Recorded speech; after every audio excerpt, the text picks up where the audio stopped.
EVM को सरकार ने खिलौना बना दिया है। ईवीएम को लोगों ने जो है जनता के लोकतंत्र की हत्या कर दी गई है। ईवीएम के मार्फत से अगर इनको सरकार बनानी है और माफिया और मीडिया और ये जो मनी 3M माफिया मीडिया और ये जो हमारे जो ब्यूरोक्रेट्स लोग हैं, ये तमाम लोगों ने जिस तरह से ईवीएम के सहारे देश को गुमराह कर करके जनता के अधिकारों को छीन करके और सरकार बना लेती है, तो मुझे पूछना है सरकार से कि भाई चुनाव खत्म करो, इलेक्शन कमीशन को बंद कर दो। जरूरत नहीं है, करोड़ों रुपया अरबों रुपया खर्च होता है चुनाव में। हम लोग जो है लोकतंत्र पे विश्वास करते हैं, लेकिन सरकार लोकतंत्र को अपने पॉकेट में रखेगा, अपनी मर्जी करेगा। चुनाव आयोग पे अब आपका विश्वास नहीं रहा? कहाँ रहा? हमें तो विश्वास था चंद्रचूड़ साहब पे भी, हमें सीबीआई पे भी विश्वास था, उनको भी बड़ा पैकेट मिल गया।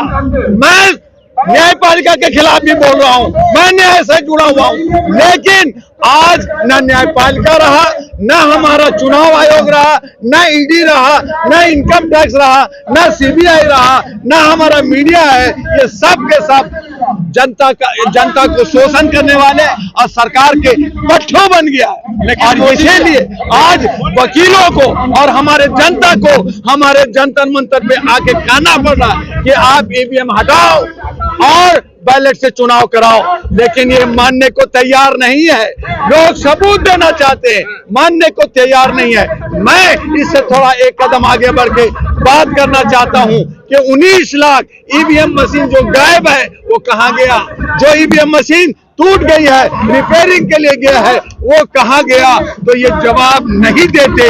और इसीलिए कहा ईवीएम में दिक्कत यह है कि ये मनमर्जी अपने तरीके से, मैं मानता हूं कि उसके अंदर ब्लूटूथ नहीं है और चिप नहीं है, लेकिन ये मनमर्जी उसमें सेटिंग करते हैं, ईवीएम की चोरी करते हैं और जहां पे स्टोर रूम में होता है वहां पे वो ईवीएम मशीन को बदल देते हैं। मेरा मांग है कि अगर ईवीएम से चुनाव कराते हैं तो उसके अंदर पर्ची भी होना चाहिए।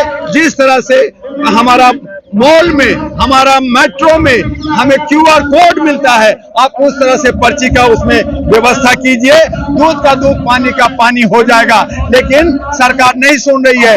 इलेक्शन कमीशन जो एक NGO है, लेकिन वो सरकार के पक्ष में जाकर के जो आवाज देती है वो काम करती है। तो कहीं ना कहीं हमारे जनता के जो अधिकार है, जो मौलिक अधिकार है, वोट देने का अधिकार है, बाबा आम्बेडकर ने जो अधिकार दिया, हमें संविधान दिया, संविधान को इन लोगों ने तार तार कर दिया है, संविधान को इन लोगों ने बेच दिया है, संविधान को इन्होंने खत्म कर दिया है।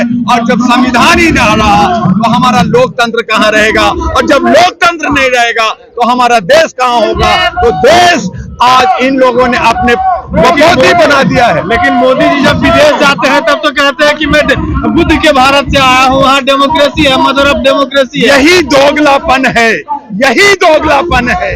ये बाहर जाते हैं तो कहते हैं कि बुद्ध के धरती से आया हूँ, ये बाहर जाते हैं तो कहते हैं कि भारत के अंदर मानवाधिकार है, ये बाहर जाते हैं तो कहते हैं कि हमारे देश के अंदर मंदिर मस्जिद नफरत की राजनीति नहीं होती। लेकिन जब देश में रहते हैं तो इनको सिर्फ मंदिर नजर आता है, सिर्फ नफरत नजर आता है और मानवाधिकार नहीं दिखता। और इसीलिए डॉक्टर दुआ का कहना है कि ये दोगलापन आप छोड़ दीजिए। अगर आप ओबीसी के से आते हैं, चाय बेचा है अगर आपने, तो आप ये अयोध्या के अंदर आप पुरोहित बनिए, आप यजमान क्यों बन रहे हैं? तो ये आप ईवीएम को खरीद करके, ईवीएम को अपने कब्जे में लेकर के आप 400 पार बिना चुनाव का कह रहे हैं, तो फिर चुनाव की क्या जरूरत है? मेरा कहना, चुनाव की क्या जरूरत है? आप इलेक्शन कमीशन खत्म कर दो, चुनाव खत्म कर दो। जैसे चाइना के अंदर और रशिया के अंदर वो 36 साल शासन कर रहे हैं, तुम भी अपनी मर्जी करो, हम तो गुलाम 1500 साल से हैं, आज हैं, कल भी रहेंगे। हमें गुलाम रहने का एक आदत पड़ गई है, तो हमें क्या करना है? लेकिन देश के तमाम बड़े पार्टियां तो ईवीएम को लेकर के कुछ ऐसा बयान तो नहीं दे रही है ना। भैया बड़ी पार्टियां चोर चोर मसोरे भाई हैं, एक ही ताली के फटके बनते लोग हैं। वो लोग भी नफरत की बात कर रहे हैं, राष्ट्रीय जनगणना की बात नहीं कर रहे। वो लोग ईवीएम चाहते हैं कि जब मैं जीत गया तो मैं जीत गया, हार गया तो ईवीएम का जरा सा ठिकरा फोड़ दिया, तो अंगूर मिल गया तो जो है मीठा है, अंगूर नहीं मिला तो खट्टा है। सवाल ये है कि हमारे जनता का जनता तो हमारे साथी कहते रहे कि 50 ईवीएम दो, हम आपको चेक करके दिखा देते, हम बता देते, क्यों नहीं दे रहे हो? ये प्रैक्टिकल बात ठीक है। प्रैक्टिकल तो तभी होगा ना जब हम आप ईवीएम आपके पास है, 19 लाख ईवीएम गायब आपने कर दिया, 800 ईवीएम उत्तर प्रदेश में जला दिया। अरे ला के दिखाओ, रखो जंतर मंतर पे, बताते हैं कि उसमें क्या गलती है और क्या गलती नहीं है।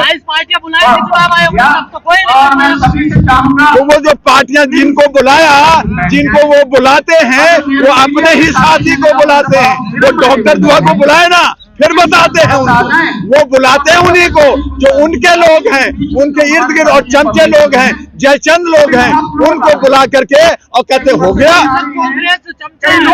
कांग्रेस और एनडीए दोनों चमचे हैं, दोनों एक ही ताली के छत्ते बट्टे हैं, दोनों जो है मनोवादी हैं, दोनों ने देश को लूटा है। हमें इन सब से निजात चाहिए और नौजवान और नए समीकरण के साथ हमें देश को बचाना होगा। तो क्या वो है ही सारे सब। देखिए जर्मन में, जापान में, इंडोनेशिया में, जिस भी देश की बात करें जहां ईवीएम इजाद हुआ, वहां पे एक जनता ने आवाज उठाया कि ईवीएम गलत है, वो ईवीएम हटा करके बैलेट पेपर से चुनाव हुआ। मैं भी चुनाव लड़ने जा रहा हूं, मैं भी पार्टी का एक अध्यक्ष हूं, और मैंने कहा कि आप एफिडेविट दो, अपनी वादा जो क्या है उसकी लिखित में दो, और करोगे और नहीं करोगे तो कल अचल संपत्ति जब्त हो जाएगी और आपका चुनाव पे जो है बंदिश हो जाएगा। ये हर पार्टी कहे ना, है ताकत तो कहे, आए दुआ के सामने। लेकिन ये सब चमचेगिरी, ये जयचंद लोग हैं, अंधभक्त लोग हैं, ये जो बिके हुए लोग हैं, ये देश को तोड़ने की जो साजिश कर रहे हैं और वो बात कर रहे हैं।